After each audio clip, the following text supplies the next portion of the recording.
අයිබෝන් අද ජාත්‍යන්තර පරිසර දිනය.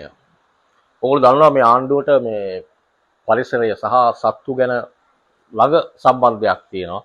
අපිට මතකයි මුල් කාලේ රිලා සංගණනයක් සිද්ධ කරා. ඒ වාර්තාව මං හිතන්නේ තාම ජනගත වෙලා නැහැ.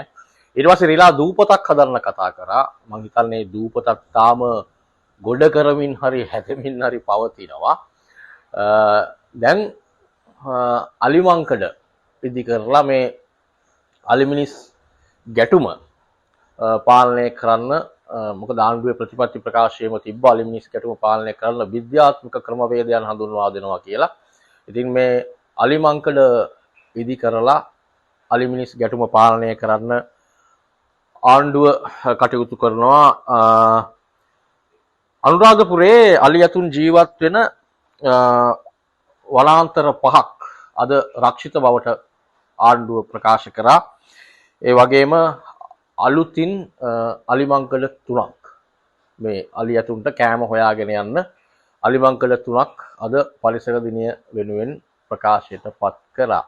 මේක මෙහෙම ප්‍රකාශයට පත් වෙනකොට ඔබ දන්නවද අලි ඇතුන් 450ක් විතර ජීවත් වෙන දෙමළිය වන්දම කුඩා ඔය අලි නිජබිම ඒ වගේම මේ අලින්ගේ පාරිසරික සාම්ප්‍රදායික සක්මන් මාර්ගය ගමන් කරන මාර්ගය මේ අලිමංකඩ විනාශ කරන්න ආණ්ඩුවේ දේශපාලකයන් දෙදෙනෙක්ගේ අනුහසින් කටයුතු කරමින් ඉන්න බව පරිසරවේදීන් බරපතල චෝදනාවක් එල්ල කරනවා.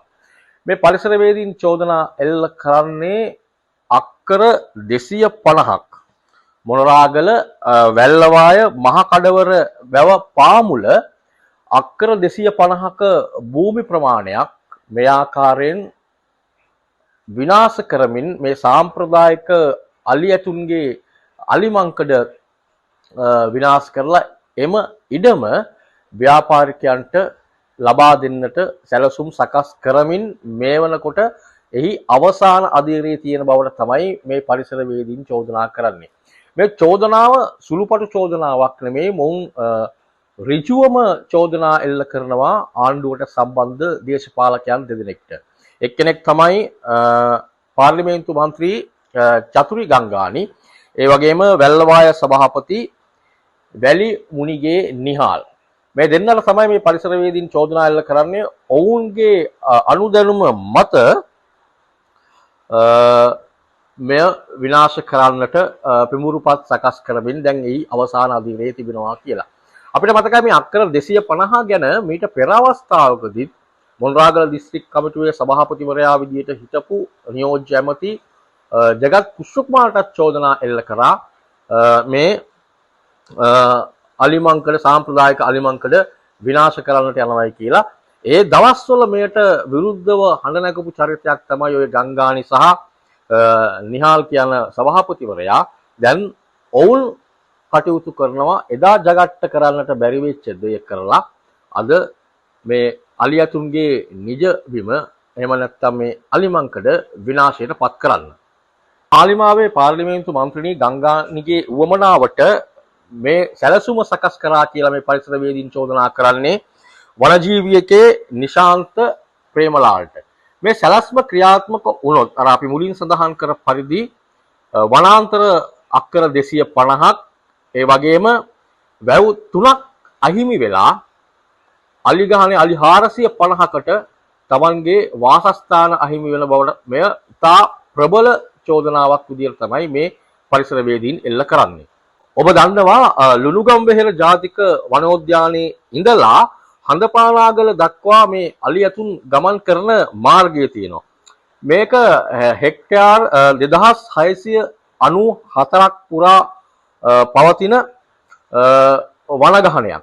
මේ වනගහනය හරහා තමයි ලුණුගම්වෙහෙර ජාතික වනෝද්‍යානයේ ඉඳලා අලි ඇතුන් සංක්‍රමණය වෙන්නේ ජූලි අගෝස්තු සැප්තැම්බර් මාස වෙනකොට මේ හඳපානාගලට.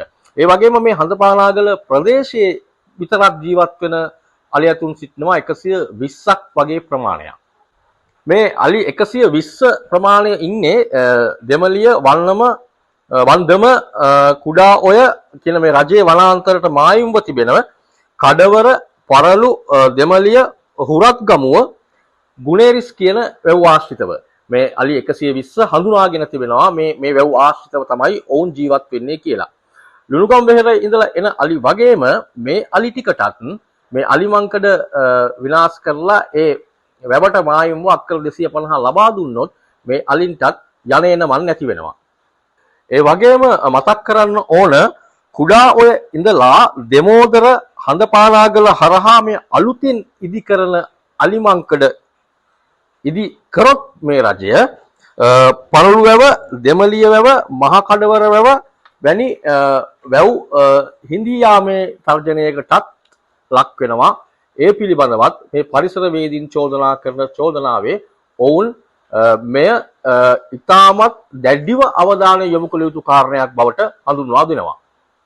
ඒ වගේම මේ අලුතෙන් ඉදි කරන අලිමංකඩ ගමන් කරන්නේ ගෝණගංආර රහතන්ගම ජනාවාස 15 10 20 කුමාරගම දඹේවැව කුකුරම්පොළ කියන ගම්මාන හරහා මේ ආකාරයෙන් අලුතෙන් ඉදිවන අලිමංකඩේ ගමන් කරන අලි මේ ගම්මාන හරහා ගමන් කරොත් ඔබ හිතන්න අලිමංකඩක් ඉදි කිරීමෙන් අලින්ට වනාන්තර රක්ෂිත වෙන් කිරීමෙන් මොවුන් බලාපොරොත්තු වෙන්නේ පාලකීන් බලාපොරොත්තු වෙන්නේ අලිමිනිස් ගැටුමට තිත තබන්න නම් මේ අලුතෙන් ඉදි කරන අලිමංකඩ මේ ආකාරයෙන් ගම් හරහා ගමන් කරොත් එහෙම ගමන් කිරීමෙන් සිද්ධ වෙන්නේ තවත් අලිමිනිස් ගැටුම උග්‍ර වෙන එක.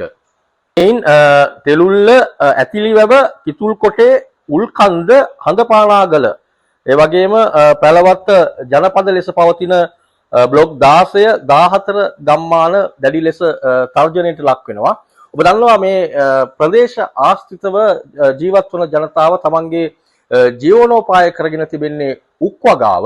ඉතින් මේ උක්වගා භූමි හරහා මේ අලි ගමන් කිරීමේ කටයුතු සිද්ධ වුණොත් වගා භූමි විනාශ වී ජනතාවගේ ආර්ථිකයටත් දැඩි ලෙස බලපෑම් එල්ල කරන තත්වයක් නිර්මාණය වෙනවා. ඒ වගේම අපිට මතකයි උමා ඔය බහුකාර්ය යෝජනා ක්‍රමය ක්‍රියාත්මක වෙද්දී මේ ඔය අක්කර 250 ව්‍යාපාරිකයන්ට ලබා දීමෙන් විනාශ වන සාම්ප්‍රදායික අලිමංකඩ ඒ ආකාරයෙන්ම තිබිය යුතුයි කියලා කොන්දේසියක් පවා පනවලා තියෙනවා. ඉතින් ගංගානි වගේම නිහාලුත් මේ කරන වැඩෙන් වෙන්නේ ජාතික පාරිසරික පනත අමුවේ උල්ලංඝනය කරන එක බව අපි අවධාරණය කරන්න ඕන.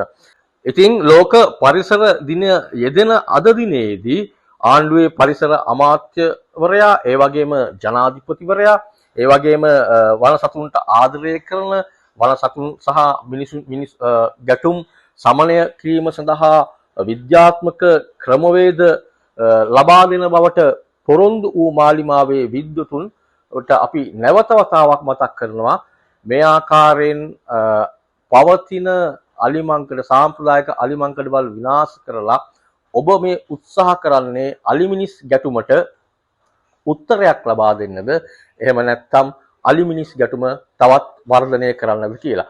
අදට එපමණයි අපි අදට ගිහින් එන්නම්. අපි ආරාධනා කරනවා අපේ channel එක subscribe කරන්න කියලා. එහෙනම් අද දවසට අපි සමුගන්නවා. හෙටත් මෙවැනි කෙටි වීඩියෝ එකකින් අපි හමු වන්නම්. ඔබට එතෙක් සම්මා සම්බුදු සරණයි.